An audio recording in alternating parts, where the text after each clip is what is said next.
Okay, I'm back for our last story of the day, but this story is nearly 50 pages long, so I will probably read about 4 or 5 pages each day until the story is finished.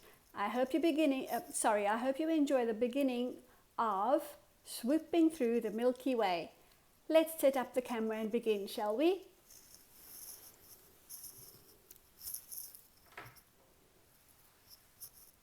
Swooping Through the Milky Way by Cal Grant Smith. Adventure with Cassie and Neb on a flight at the speed of light into the unknown. Swooping Through the Milky Way, Part 1. It's Friday night, school is out, and I have light years of time to enjoy the holidays. I was floating on my back in the swimming pool. The world was like a furnace, it was so hot. The lights were out, and all I could see was that infinitesimal galaxy in the sky. As my eyes drooped closed, the stars became hazy, except for one which seemed to drag me towards it. I squinted into the night sky. The star dazzled me with its brightness. Curious, I reached out my hand to take hold of the giant sparkler. The moment I touched it, I shot off on the sky ride of a lifetime. As a rainbow of fireworks exploded around me, I was transported upwards with a massive G-force pulling at my face, trying to tug my skin from my skull. There was a loud popping sound in my ears that made them feel like they'd burst, and I realized I had broken the sound barrier. In a terrified stupor, I watched, dazed, as brilliant splashes of colour spiraled even higher than I had flown on the sparkler, when they cascaded in a waterfall past me until I couldn't see them anymore. With this magnificent sight came the realization that I was dangling, one-handed, millions of light years above the earth.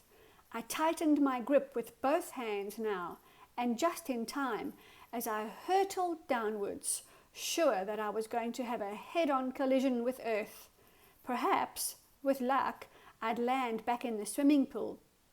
No such luck, but the giant sparkler slowed down and levelled out, becoming ever so slightly dimmer. I could see a little more clearly now that there were not so many sparks glowing in my eyes. In a confusion of relief and horror, I found that I was not alone. Sitting astride the handle stalk of the giant sparkler was the zaniest creature imaginable. Without looking where we were going, it indicated that I should sit like it. As soon as I was as comfortable as I could be, the creature pointed out a spectacular burst of light to my left. It had the beauty of a kaleidoscope, as the colours melted into each other, rolling over and over into a myriad of different patterns.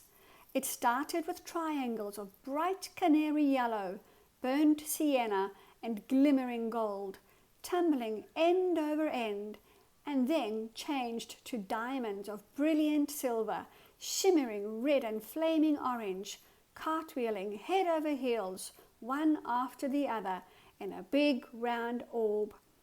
And lastly were the hexagons of sparkling sapphire, glistening bronze, and bursting purple like grapes, exploding all over the sky.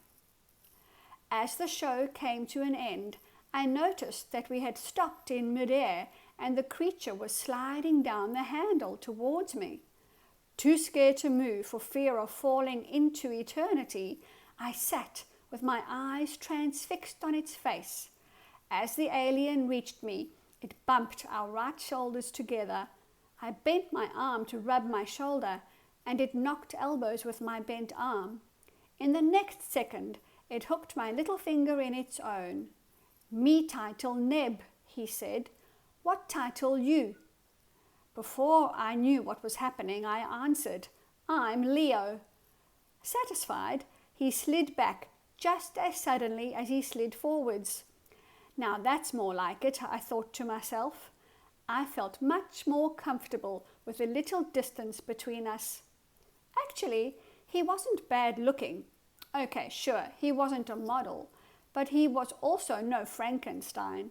I presumed he was a male because of his voice. He was very short, with a small build. Actually no body to speak of, just a head, 2 arms and 2 legs. His face wasn't frightening, although his eyes were slanted vertically with eyelashes along each side, not horizontally like ours. His mouth was like a beak, mixed between a broad duck bill and a pointed bill like that of a penguin. His most extraordinary feature, though, were his antennae that grew out the top of his head. They weren't used as we use antennae to receive radio waves, but they folded over in front of his eyes to protect them from the brilliance of a galactic collision, or to shelter his eyes from the fierce wind when he travelled at turbo speed on his giant sparkler. When there weren't any galactic collisions or turbo travels, there were what looked like from a distance dust storms from which eye protection was needed. Actually, those apparent dust storms were various nebulae floating around the galaxy, like formless ghosts wafting in and out of loops, tunnels, and passageways formed by all the stars. I was whipped out of my musing with astonishment at the sight of my sister, Ursa, up here in the galaxy with me. How did she get here?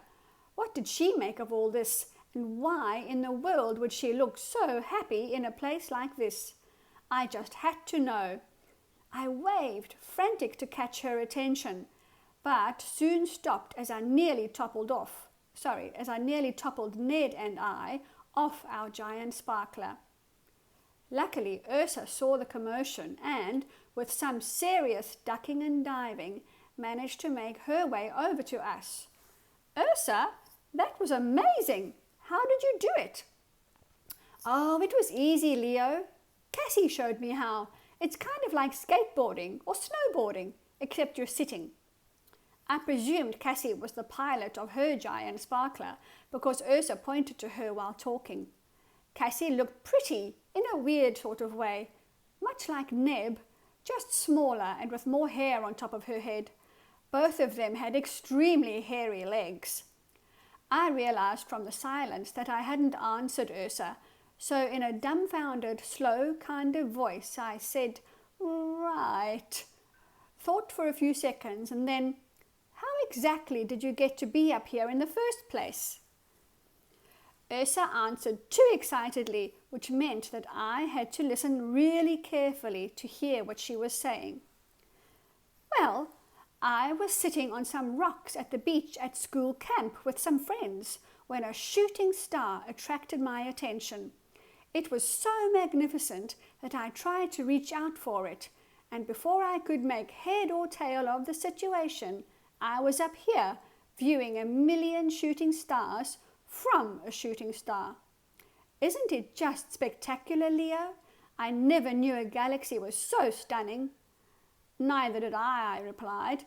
"But what do you suppose we're doing here?"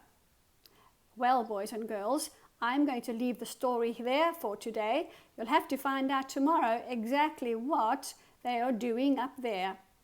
Thanks for listening with me. Bye for now.